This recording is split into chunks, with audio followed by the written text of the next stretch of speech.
Today we're reading Alexander and the Terrible, Horrible, No Good, Very Bad Day by Judith Viorst, illustrated by Cruz.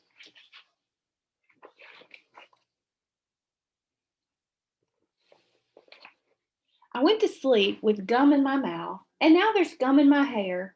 And when I got out of bed this morning, I tripped on the skateboard, and by mistake, I dropped my sweater in the sink while the water was running. And I could tell it was going to be a terrible, horrible, no good, very bad day. At breakfast, Anthony found a Corvette Stingray car kit in his breakfast cereal box.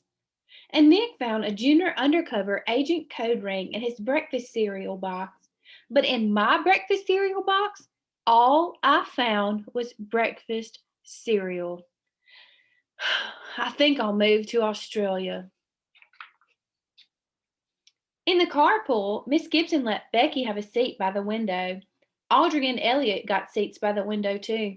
I said I was being scrunched. I said I was being smushed.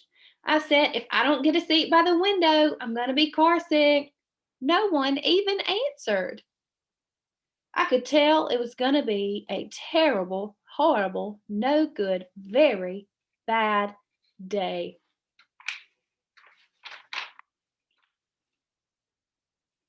At school, Miss Dixon likes Paul's pictures of the sailboat better than my picture of the invisible castle. At singing time, she said I sang too loud.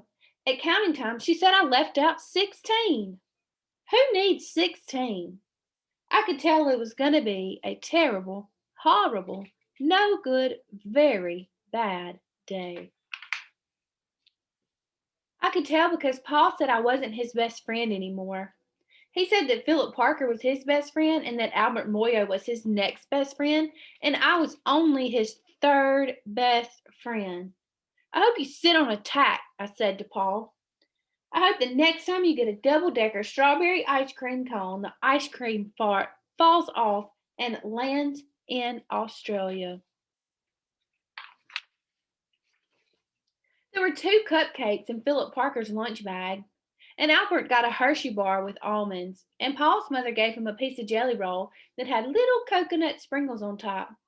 Guess whose mother forgot dessert? It was a terrible, horrible, no good, very bad day. That's what it was, because after school, my mom took us all to the dentist, and Dr. Fields found a cavity in just me. Come back next week and I'll fix it, said Dr. Fields. Next week, I said, I'm going to Australia.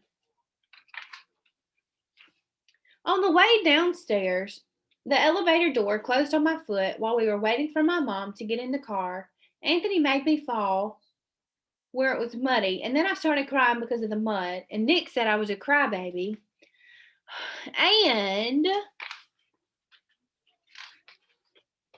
while I was punching Nick for saying crybaby, my mom came back to the car and scolded me for being muddy and fighting. I'm having a terrible, no good, very bad day, I told everyone. No one even answered. So then we went to the shoe store to buy some sneakers. Anthony chose white ones with blue stripes. Nick chose red ones with white stripes. I chose blue ones with red stripes, but then the shoe man said, we're all sold out. They made me buy plain old white ones, but they cannot make me wear them. When we picked up my dad at his office, he said I couldn't play with the copy machine, but I forgot. He also said to watch out for the books on his desk, and I was careful as I could be, except for my elbow. He also said don't fool around with his phone, but I think I called Australia. My dad said please don't pick him up anymore. It was a terrible, horrible, no good, very bad day. There were lima beans for dinner, and I hate limas. There was kissing on TV, and I hate kissing. My bath was too hot, I got soap in my eyes, my marble rolled down the drain, and I had to wear my railroad train pajamas. I hate my railroad train pajamas. When I went to bed, Nick took back the pillow he said I could keep, and the Mickey Mouse nightlight burned out, and I bit my tongue. And the cat wants to sleep with Anthony, not with me. It has been a terrible, horrible, no good, very, very bad day. My mom says some days are like that,